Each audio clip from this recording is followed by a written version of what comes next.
साल 2025 की शुरुआत होती है और यूएसए की सिलिकॉन वैली में बसी बड़ी बड़ी companies open AI, Google, Amazon, Nvidia को जोर का झटका लगता है और यूएसए का स्टॉक मार्केट स्लो डाउन हो जाता है क्योंकि चर्चा में आ जाता है चाइना का डीप सीक एआई। लेकिन ये तो बस शुरुआत थी, ये तो शुरुआत थी जनरेटिव एआई में। लेकिन चाइना फिर से सुर्खियों में है क्योंकि अब चाइना ने अपना नया वर्ल्ड का पहला ऑटोनॉमस एआई एजेंट जिसका नाम है मैनस, इसे इंट्रोड्यूस कर दिया है। Hello everyone, I am Swati and welcome to another episode of नाम की नहीं काम की पढ़ाई। आज के इस वीडियो में हम जानेंगे एआई एजेंट्स के बारे में। मैनस जो कि चाइना का इंट्रोड्यूस किया हुआ एआई एजेंट है, हम इसके बारे में भी काफी डिटेल में जानेंगे और इसके साथ के साथ ना सिर्फ हम जानेंगे बल्कि मैं प्रैक्टिकली आपको कुछ यूज केसेस लेके ये इंप्लीमेंट करके भी दिखाने वाली हूं कि जनरेटिव एआई और एजेंटिक एआई के बीच में क्या क्या डिफरेंसेस होते हैं। तो ये क्लास जो आज की आपकी होने वाली है, ये सिर्फ और सिर्फ थ्योरी क्लास नहीं होगी, यहाँ पे टेक्नोलॉजिकल एस्पेक्ट को हम लोग डिटेल में समझेंगे। और सेकेंड पॉइंट ऑफ व्यू रहेगा हमारा जॉब्स के रिगार्डिंग, क्योंकि कोई भी वीडियो अगर आप कंज्यूम कर रहे हैं तो उसका अल्टीमेट ऑब्जेक्टिव ये होना चाहिए कि ये आपके काम के लिए कैसे हेल्पफुल हो सकता है, आपको जॉब दिलाने के लिए कैसे हेल्पफुल हो सकता है और इसका सही डायरेक्शन क्या होगा। तो आज के इस वीडियो में हम इन सारी बातों को डिटेल में डिस्कस करेंगे। अब जब बात आती है एआई एजेंट्स की, तो क्यों हमें इस पे ध्यान देना चाहिए? क्योंकि लोगों को आजकल लगता है कि अरे हर 3-4 दिन में तो कुछ नया एआई आ जाता है, तो हम किस किस एआई पे ध्यान दें। लेकिन मैनस को हम इग्नोर नहीं कर सकते हैं या एआई एजेंट्स को हम इग्नोर नहीं कर सकते हैं। इसके पीछे का अगर मैं आपको जवाब दूं तो रिसेंटली गूगल के सीईओ सुंदर पिचाई से रिसेंटली एक इंटरव्यू में पूछा गया कि आगे आने वाले 10 सालों में आप एआई का फ्यूचर क्या देखते हैं। तो उन्होंने जवाब भी दिया कि 10 साल एक बहुत बड़ा टाइम होता है, इसको तो मैं प्रिडिक्ट नहीं कर सकता, लेकिन आगे आने वाले 2-3 सालों में जिसमें सबसे ज्यादा काम होगा एआई के डेवलपमेंट और ग्रोथ में, वो होने वाला है एआई एजेंट। तो अब सबसे पहले हम समझते हैं कि आखिर ये एआई एजेंट होता क्या है। तो जैसा कि ये वर्ड एजेंट है, इसको सबसे पहले हम आसान भाषा में समझते हैं। जैसे फॉर एग्जाम्पल, अगर आपको कभी रेलवे के टिकट बुक करने होते हैं तो आप एजेंट को पैसा दे देते हैं ताकि वो आपके बिहाफ में आपके काम को कंप्लीट करे और फाइनल जो टिकट्स है वो आपके हाथ में लाके हैंड ओवर करे। तो आपके बिहाफ में कोई काम कर रहा होता है। इन द सेम मैनर यहाँ पे जो एआई एजेंट्स होते हैं वो हमारे बिहाफ में हमारे टास्क को कंप्लीट करने की कैपेबिलिटी रखते हैं। जैसे फॉर एग्जांपल, अगर मुझे 2 स्टॉक्स खरीदने हैं, जैसे फॉर एग्जांपल एक स्टॉक है टेस्ला का और दूसरा स्टॉक है लेट्स सपोज एनवीडिया का। अब मैं जानना चाहती हूँ कि मैं टेस्ला का स्टॉक खरीदूं या एनवीडिया का स्टॉक खरीदूं। तो यहाँ पे जनरेटिव एआई हमें सिर्फ टेक्स्ट जनरेट करके दे पाएगा, दोनों को कंपैरिजन करके दे पाएगा, लेकिन यहाँ पे एआई एजेंट के पास इतनी कैपेबिलिटी होगी कि वो इन दोनों स्टॉक में से बेस्ट स्टॉक को एनालाइज करके आपको एक फाइनल डिसीजन लेके बता पाएगा। तो ये एआई एजेंट्स कुछ इस तरीके से काम करते हैं। रिसेंटली अभी हम लोग सबसे पहले जो देखने वाले हैं वो है मैनस एआई एजेंट के बारे में। ये एआई एजेंट जब चाइना ने इंट्रोड्यूस किया तो काफी ज्यादा स्ट्रॉन्ग कैपेबिलिटीज है इस एआई के पास में एक टास्क को ऑटोनॉमस तरीके से कंप्लीट करने की। तो हम डायरेक्ट चलते हैं मैनस की वेबसाइट में और अंडरस्टैंड करते हैं इसे डिटेल में। So this is the website of minus AI. Screen पर आप जिन्हें देख रहे हैं वो वन ऑफ द को-फाउंडर्स हैं मैनस एआई के, जिन्होंने लॉन्च किया है इसका प्राइमरी वर्जन। ये मैनस एआई आखिर है क्या, इसे थोड़ा सा डिटेल में समझते हैं। मैनस एआई को लॉन्च किया है चाइना की स्टार्टअप कंपनी ने जिसका नाम है मोनिका। मैनस की अगर हम लोग हिस्ट्री के बारे में थोड़ा जाने तो इसका एम्बिशियस गोल है कि एडवांस आर्टिफिशियल एजेंट्स की कैपेबिलिटीज को डेवलप करना। इसका लॉन्च जस्ट अभी रिसेंटली 6 मार्च 2025 को हुआ है और जैसे ही इसका लॉन्च हुआ है इसने काफी ज्यादा इंटरनेशनल अटेंशन को ग्रैब किया है। मैनस की वेबसाइट पे अगर हम लोग यहाँ पे चलें तो यहाँ पे आपको कई सारे यूज केस गैलरी देखने के लिए मिल जाएंगे। अब सवाल ये बहुत लोगों के मन में आ रहा होगा कि चैट जीपीटी तो भी बहुत अच्छा है, हम तो रोज उसको यूज करते हैं, तो ये जो मैनस आ गया है ये एआई एजेंट का, इसका चैट जीपीटी के कंपैरिजन में बेहतर कैसे होना हो सकता है। अगर मैं बात करूं चैट जीपीटी की, तो जो जीपीटी आपका होता है ये होता है जनरेटिव एआई, लेकिन ये जो मैनस है ये आपका एआई एजेंट है। अब इन दोनों में डिफरेंस क्या है ये मैं आपको रियल टाइम एक यूज केस को अभी यहाँ पे सॉल्व करके दिखाने वाली हूँ। जैसे फॉर एग्जांपल यहाँ पे एक यूज केस दिया हुआ है, trip to Japan in April. Let's suppose कि मैं एक टास्क देना चाहती हूँ कि मैं फॉर एग्जाम्पल कोई है वो अपने स्पाउस के साथ में जापान का ट्रिप करना चाहता है, तो ये चीज जो है ये पर्टिकुलर एक टास्क हो गया। अब इसी टास्क को हम लोग देखेंगे कि चैट जीपीटी कैसा परफॉर्म करता है और मैनेज एआई कैसे परफॉर्म करता है, ताकि हमको इन दोनों के बीच का डिफरेंस समझ में आए। तो सबसे पहले इस टास्क को हम लोग एग्जीक्यूट करते हैं particularly in the ChatGPT. तो here is our ChatGPT. अब मैं इस चैट जीपीटी में जाके यहाँ पे एक प्रॉम्प्ट लिख रही हूँ। प्रॉम्प्ट क्या लिख रही हूँ मैं? Create a 7-day Japan trip with my fiancee from April 15 to 23, special location for a proposal. यानी कि मेरे को एक 7 डे का ट्रिप चाहिए जापान में, मैं अपनी फियांसे के साथ जाना चाहती हूँ 15 से 23 अप्रैल, और मेरे को तुम खास तौर पे एक स्पेशल लोकेशन दिखाओ फॉर द प्रपोजल। तो ये टास्क है। सबसे पहले हम लोग ये टास्क को देते हैं चैट जीपीटी को और देखते हैं कि हम लोगों को क्या रिजल्ट जो है यहाँ पे प्रोवाइड करता है। तो जैसे ही हमने यहाँ पे टास्क दिया, इसने पर्टिकुलरली ट्रिप का प्लान करना शुरू कर दिया। आपको बता रहा है डे 1 में क्या कर सकते हो, डे 2 में क्या कर सकते हो। तो ये जितनी भी चीजें हैं यहाँ पे, ये आपको टेक्स्ट जनरेट करके एक एक दिन के हिसाब से सारी चीजों को एग्जीक्यूट करके बता रहा है। तो here we can see that day 3, day 4, मतलब हर एक दिन का आपको यहाँ पे चैट जीपीटी क्या कर रहा है, टेक्स्ट को जनरेट करके दे रहा है आपके ट्रिप को प्लान करने के लिए। सिर्फ टेक्स्ट जनरेशन में आपको यहाँ पे ये हेल्प कर रहा है। तो चैट जीपीटी क्या हो गया, हम अगर हम कहीं जाना चाहते हैं, हम कोई टिप्स लेना चाह रहे हैं, तो ये हम लोगों को एक टिप तरीके से बता रहा है। और यहाँ पे आप लोगों को प्रपोजल हाईलाइट करके इसने पर्टिकुलरली जो आपका क्वेश्चन था उसको सारी चीजों को यहाँ पे एक्सप्लेन कर दिया। तो चैट जीपीटी ने क्या किया, जो हमने बोला उसके लिए हमको टेक्स्ट जनरेट करके दे दिया। इसके अलावा और एडिशनल हम लोगों को यहाँ पे कुछ नहीं मिला है। अब सेम काम हम लोग करने वाले हैं मैनेज एआई एजेंट में और देखते हैं कि एआई एजेंट और क्या बेटर करके हमको दे पाता है। तो चलिए चलते हैं मैनेज एआई में। तो अब हम लोग आ चुके हैं मैनेज एआई पे और यहाँ पे देख रहे हैं ट्रिप टू जापान इन अप्रैल। यहाँ पे यूज केस है, इस पे मैं जाके सिंपली क्लिक कर रही हूँ और उसके बाद ये यूज केस यहाँ पे ओपन होता है। अब इस यूज केस में क्या चीजें हैं इसको हम लोग और डिटेल में देखेंगे। जैसे ही मैंने इसको ओपन किया, अपने आप यहाँ पे ये वर्क जो है वो स्टार्ट कर देगा और इसके अलावा यहाँ पे क्या क्या डिटेल्स हम लोगों को यहाँ पे मिलती जाएगी। यहाँ पे आप लोग देख ही सकते हैं मैनेज एआई इज वर्किंग, ये यहाँ पे दिखा रहा है। इसका मतलब जो टास्क आपने दिया है उसको एग्जीक्यूट करने का काम इसने फटाफट से यहाँ पे स्टार्ट कर दिया है। अब इसके बाद में जैसे टास्क को कंप्लीट करता है तो हम लोग यहाँ पे देखेंगे क्या क्या रिजल्ट्स हम लोगों को यहाँ पे मिलते हैं। तो अब हमने अगर इसको टास्क दिया तो अब आप लोग साइड में यहाँ पे देख भी पा रहे होंगे कि यहाँ पे कोड भी लिख के दिख रहा है। अब फाइनली ये टास्क जो है वो एग्जीक्यूट हो गया। अब आप लोग देखो विद इन फ्यू सेकेंड्स ये टास्क एग्जीक्यूट किया है। चलो देखते हैं कि इसने क्या क्या चीजें अलग करके दी है चैट जीपीटी के मुकाबले। तो यहाँ पे ये बोल रहा है कि जैसा हमने टास्क दिया था कि हमें अपने फियांसे के साथ में एक ट्रिप प्लान करना है जापान का और स्पेशल लोकेशन चाहिए प्रपोजल के लिए, तो ये टास्क हमने दिया। अब जैसे ही हमने ये टास्क दिया तो यहाँ पे मैनेज एआई क्या किया, सबसे पहले इसने ट्रैवल जो जापान ट्रैवल के बेसिक्स है उसके एंट्री रिक्वायरमेंट क्या है उसको समझा। उसके बाद में ट्रैवल की प्रिपरेशन की चेकलिस्ट बनाई।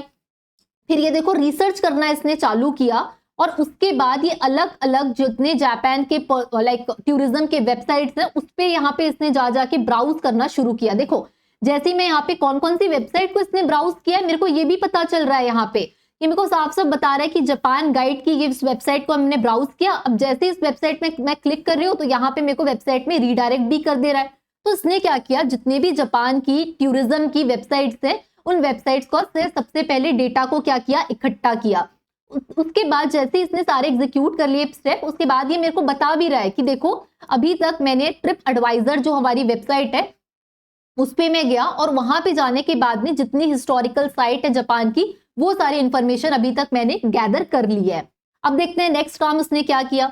अब फिर ये हम लोगों को बता रहा है कि यहाँ पे अपनी रिसर्च को ये कंटिन्यू रख रहा है और बोल रहा है कि जितनी हिस्टोरिकल वेबसाइट है टोक्यो में, क्योटो में और नारा में, ये सारी वेबसाइट्स को यहाँ पे जाके इसने पर्टिकुलरली देखा है।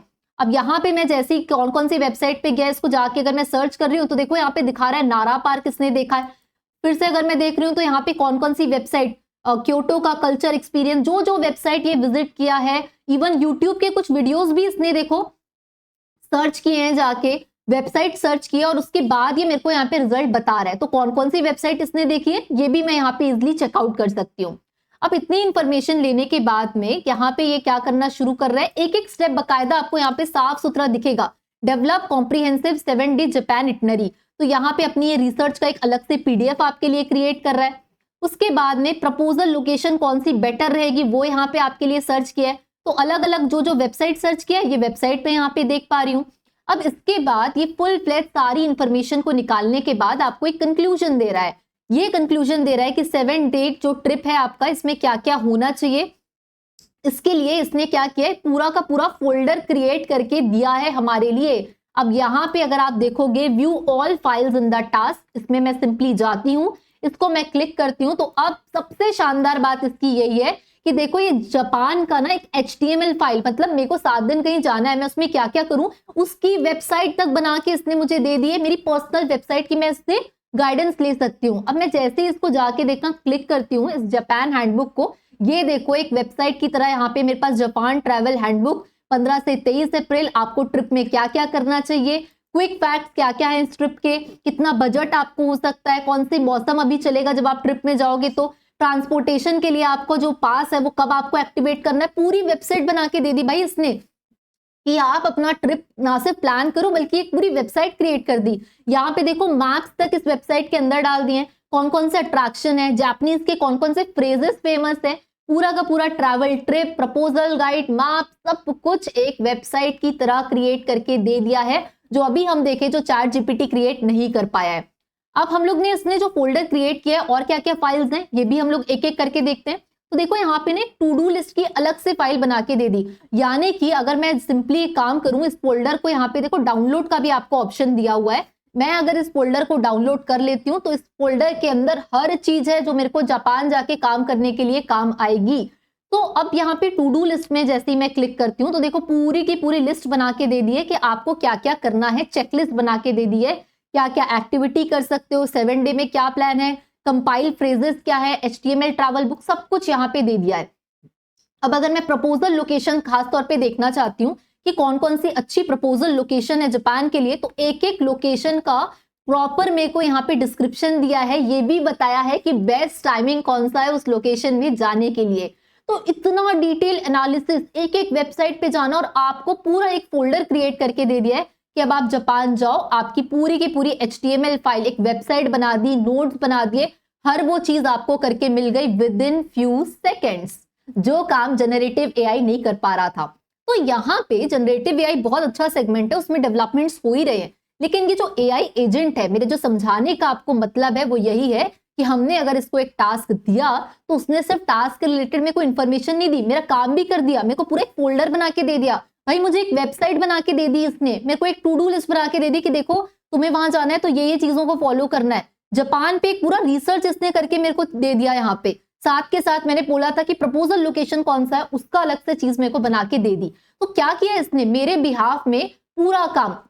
अब मैं एज अ ह्यूमन एक एक वेबसाइट, एक एक यूट्यूब चैनल तो जा जाके नहीं देखूंगी, मेरे बिहाफ में इसने ये सारा काम कर दिया with in few second. So that's why जो AI एजेंट है इसको लेके जो बड़ी बड़ी कंपनीज हैं वो इतनी ज्यादा पॉजिटिव है, इतना ज्यादा मनी और इतना ज्यादा इन्वेस्टमेंट इस सेगमेंट में देखने को मिल रहा है, क्योंकि हर कंपनी अपने कंप्लीट वन स्टॉप सॉल्यूशंस ऐसे एजेंट्स बनाना चाहती है। अब एजेंट अलग अलग तरीके के हो सकते हैं, कोई कंपनी फाइनेंस पे काम करती है तो आपके लिए फाइनेंस का एजेंट बना देगी, कोई कंपनी हेल्थ पे काम करती है तो हेल्थ केयर एजेंट बना देगी। तो ऐसे बहुत सारे डाइवर्सिफिकेशन हैं इसमें और बहुत काम चल रहा है। इसीलिए मैं बोल रही हूं कि AI, machine learning, data science, data analytics जैसी चीजें अगर आप लोग सीखते हैं तो बहुत ग्रोथ है इस फील्ड के अंदर। Machine learning, deep learning, computer vision, NLP जैसी चीजें आप लोगों को सीखना चाहिए। लेकिन अब ये सवाल आता है कि हम ये कहां से सीखें। तो द iSkill की वेबसाइट और मोबाइल एप्लीकेशन पर फ्री डेटा एनालिटिक्स और फ्री डेटा साइंस के कोर्सेज अवेलेबल हैं, जहां पे आपको Python, machine learning, SQL, power BI, tableau जैसे कई सारे टूल्स प्रोजेक्ट्स के साथ में सीखने को मिल जाएंगे। इसका लिंक मैंने नीचे डिस्क्रिप्शन बॉक्स पे डाल रखा है, जिसे आप चेकआउट कर सकते हैं। सो यहाँ पे एक और यूज केस है डीपली एनालाइज टेस्ला स्टॉक्स का, इसको भी हम लोग एक्सप्लोर करके देखते हैं। Let's just open that. अब हम लोग यहाँ पे देख रहे हैं कि यहाँ पे जो टास्क दिया हुआ है कि जो टेस्ला के स्टॉक्स हैं इसको एनालिसिस करना है। तो यहाँ पे ये सबसे पहले क्या बोल रहा है कि मैं financial data, market sentiment, technical analysis, competitive comparison, development, investment, recommendation जैसी सारी जितनी भी जानकारी अवेलेबल है इसको मैं सबसे पहले इकट्ठा कर लेता हूँ, राइट। अब इसके बाद में यहाँ पे इसने क्या किया है, इन सारी इंफॉर्मेशन को इकट्ठा करने का स्टार्टिंग से काम जो है वो स्टार्ट कर दिया है। अब यहाँ पे अभी हम लोग देख रहे हैं कि ऑलरेडी अभी वर्क कर रहा है और विद इन फ्यू सेकेंड्स हमारी जो चीजें हम यहाँ पे चाह रहे हैं, टेस्ला का जो स्टॉक एनालिसिस चाह रहे हैं, वो एनालिसिस हम लोगों को यहाँ पे प्रोवाइड करने के लिए पर्टिकुलरली अपने ये इटरेशंस को परफॉर्म कर रहा है। तो यहाँ पे अगर आप देखेंगे तो एक एक करके ये अलग अलग वेबसाइट्स पे जा रहा है, कंपनी की ओवरव्यू करके अलग अलग वेबसाइट्स को एक्सप्लोर करते हुए टेस्ला की जो इन्फॉर्मेशन है इसको यहाँ पे गैदर करने के लिए ये वर्क करना शुरू कर दिया है।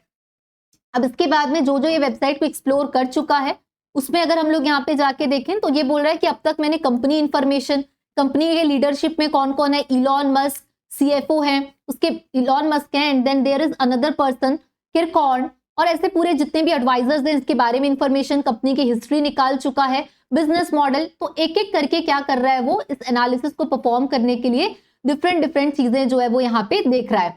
उसके बाद में जैसे ही मैं इस वेबसाइट में क्लिक करूंगी तो किस किस वेबसाइट को यहाँ पे ये देख रहा है, फाइनेंशियल डेटा, ये सारी चीजें हम लोगों को प्रोवाइड हो रही है।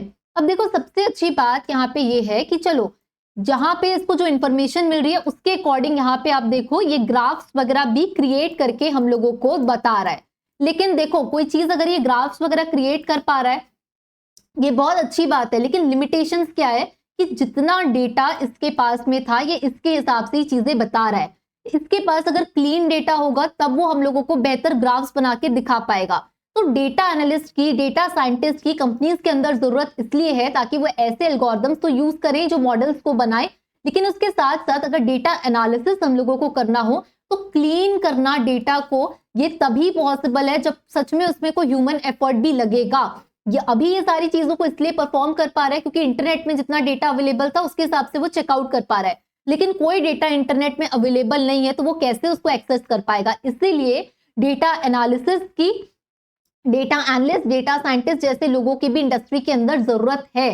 तो ऐसे मॉडल्स जो होते हैं एआई एजेंट्स वो तभी अच्छे से काम कर पाते हैं जब उसके पास डेटा सफिशिएंट हो, क्लीन डेटा हो, कोई मेसी मिस इन्फॉर्मेशन ना हो। तो as a data analyst, data scientist हमारी रिस्पॉन्सिबिलिटी बनती है कि सही तरीके से डेटा को प्रोवाइड किया जाए। तो अब हम लोग यहाँ पे देख रहे हैं कि बहुत सारे इसने यहाँ पे अगर आप देखोगे तो कोड्स को भी जनरेट किया है, फाइल्स जनरेट की है। अब यहाँ पे अगर मैं नीचे जाती हूँ सिंपली तो यहाँ पे इसने कंप्लीट डैशबोर्ड जो है उसको भी यहाँ पे क्रिएट किया है। यहाँ पे हम लोग देख सकते हैं मेक अ डैशबोर्ड जैसा अगर हम लोगों को यहाँ पे भी दिखा रहा है। मैं इसमें थोड़ा सा नीचे जाऊं तो यहाँ पे आप लोगों को डैशबोर्ड का जो लिंक है ये भी दिया हुआ है। मैंने जस्ट एक लिंक पे क्लिक किया और देखो पूरा का पूरा डैशबोर्ड बन के आ चुका है। इन्वेस्टमेंट रिकमेंडेशन बता रहा है, वैल्यूएशन एनालिसिस, फाइनेंशियल परफॉर्मेंस, ये सारा जो यहाँ पे एनालिसिस है ये मेरे को इजिली ग्राफ्स के फॉर्मेट में बहुत अच्छे तरीके से शो हो रहा है। पूरा एक डैशबोर्ड यहाँ पे क्रिएट हो चुका है। तो डैशबोर्ड क्रिएट करना बड़ी बात नहीं है, बड़ी बात है डेटा को क्लीन करना, गैदर करना, उस डेटा को अंडरस्टैंड करना और फिर उससे आउटपुट निकालना। अगर आप यहाँ पे जाएं तो इसकी पूरी बहुत सारी फाइल्स जो है वो यहाँ पे क्रिएट हो चुकी है। साइड में अगर आप यहाँ पे जाके देखोगे तो आप यहाँ पे देख सकते हो कि जो कोड लिखा है वो भी यहाँ पे हमको साइड बाय साइड जो ये टास्क को परफॉर्म कर रहा है उसके अकॉर्डिंग कोड भी हमें यहाँ पे लिख के दे रहा है। यहाँ पे आप देखो पांडास, मैटप्लॉटलिब, नमपाई, ये सारी लाइब्रेरीज को यूज कर रहा है और कोड लिख रहा है। तो ये लाइब्रेरीज हम लोगों को सीखना बहुत जरूरी है। इसलिए जो मैं आप लोगों को बता रही हूँ iScale के प्लेटफॉर्म पे डेटा एनालिस्ट और डेटा साइंस का जो कोर्स अवेलेबल है उसमें ये सारी लाइब्रेरीज को यूज करना, साथ के साथ पूरा का पूरा कोड लिखना, ये सारी चीजें आपको सिखाई जाती है। उसके साथ साथ live classes, end to end आपका placement support, mock interviews, resume building जैसी कई सारी चीजें अवेलेबल है iScale के प्लेटफॉर्म पे। हम क्यों ये सारी चीजें अवेलेबल है क्योंकि ये देखो आपके सामने खुद एक एजेंट है जो ये सारे कोड्स को जनरेट कर रहा है, लेकिन ये सारे कोड आपको लिखना आना चाहिए, तभी आप किसी इंडस्ट्री के अंदर जाके इस एआई के मार्केट में सरवाइव कर पाएंगे। तो हम लोगों के लिए हमारी जॉब, बहुत लोगों को ये लगता है कि एआई आ गया तो क्या जॉब रिप्लेस हो जाएगी? जॉब रिप्लेस नहीं होगी। मोस्ट इंपॉर्टेंटली एआई आपके एक रिप्लेसमेंट की तरह नहीं, एक असिस्टेंट की तरह काम करेगा जो आपके काम को स्मूथ बनाएगा। लेकिन इस एआई को क्या डेटा देना है, उस डेटा को क्लीन कैसे करना है, बिजनेस को कितना अंडरस्टैंड करना है, वो सारी चीजें ह्यूमन वर्कफोर्स के ऊपर ही डिपेंड करती है। इसलिए आपको ये सारी चीजों की जितनी टेक्निकलिटीज है, पाइथन की, मशीन लर्निंग की, डीप लर्निंग की, एनएलपी, कंप्यूटर विजन की, ये आनी चाहिए। इसलिए आप लोग एक्सप्लोर कर सकते हैं iScale की वेबसाइट जहां पे आपको कोर्सेज जो हैं वो भी अवेलेबल है, आप इसे भी चेकआउट कर सकते हैं। और फर्दर डिटेल्स जानने के लिए आप हमारे साथ कनेक्ट कर सकते हैं इस व्हाट्सएप और कॉलिंग नंबर पे। इसका लिंक आपको नीचे डिस्क्रिप्शन बॉक्स पर भी मिल जाएगा। अब अगर हम लोग बात कर रहे हैं एआई के सेगमेंट में, तो इसके कई सारे यूज केसेस आप जब मैनेज की वेबसाइट को ओपन करेंगे, मैं इसका भी लिंक नीचे डिस्क्रिप्शन बॉक्स पे डाल दूंगी। अलग अलग तरीके के कई सारे यूज केसेस हैं, मैं जरूर आप लोगों को रिकमेंड करूंगी, वो सारे लोगों को जो आईटी में जॉब लेना चाहते हैं, तो आप ये कई सारे जो यूज केसेस हैं इसको जाके एक्सप्लोर करिए। बहुत कुछ आप लोगों को यहाँ नया जानने के लिए मिलेगा। देखो, अगर अभी हम करंट मार्केट की सिचुएशंस की बात करें रिगार्डिंग एआई ना, तो बहुत सारा हाइप भी है और बहुत कुछ रियलिटी भी है। तो हम लोगों को हाइप वाली चीजों में ज्यादा नहीं भागना है, लेकिन हाँ, कोई नई टेक्नोलॉजी आ रही है, कुछ नया इनोवेशन आ रहा है, तो उसको समझना जरूर है और उसमें क्या क्या चीजें हमारे काम की है, क्या रियलिटी है, उसको फिल्टर आउट करना है। क्योंकि अल्टीमेटली ये सारी नई नई चीजें, डेवलपमेंट्स आते रहेंगे, लेकिन हमारे लिए जो सबसे ज्यादा जरूरी है वो है हमारा समय। क्योंकि समय रहते हम लोगों को एक अच्छी जॉब तक पहुंचना है, यही सबसे इंपॉर्टेंट है हमारे लिए। ये डेवलपमेंट तो होते ही रहेंगे, हम इसे रोक नहीं सकते, ना कि कंट्रोल कर सकते हैं, लेकिन अपनी पढ़ाई, अपनी मेहनत और अपने टाइम को हम कंट्रोल कर सकते हैं और एक सही जॉब तक पहुंच सकते हैं। तो एआई के सेगमेंट में अगर आप लोग इंटरेस्टेड हो तो मुझे कमेंट में यस लिख के जरूर बताइएगा, ताकि मैं आप लोगों के लिए एक ऐसा वीडियो और क्रिएट कर पाऊं एजेंटिक एआई से रिलेटेड, जहां पे हम खुद अपने एआई एजेंट्स को डेवलप करना सीखें, प्रॉपर एक अच्छा फुल फ्लेज प्रोजेक्ट करें और एक एक करके सारी चीजों को, एआई को कैसे यूज करना है, कैसे प्रोजेक्ट करना है, उन सब पे मैं आप लोगों की एक डिटेल अच्छी क्लास ले पाऊं। अगर आप इंटरेस्टेड हैं एजेंटिक एआई पे प्रोजेक्ट्स करने के लिए, तो मुझे कमेंट में जाके यस लिख के जरूर बताइएगा। जितने ज्यादा लोग इस पर्टिकुलर वीडियो पे सीखना चाहेंगे, यस कमेंट करेंगे, उतने जल्दी आप लोगों को एक full fledge project AI agents का वो भी मिल सकता है। तो मुझे कमेंट्स का जरूर इंतजार रहेगा। मिलते हैं हम लोग अगले वीडियो में, तब तक stay data curious and keep learning.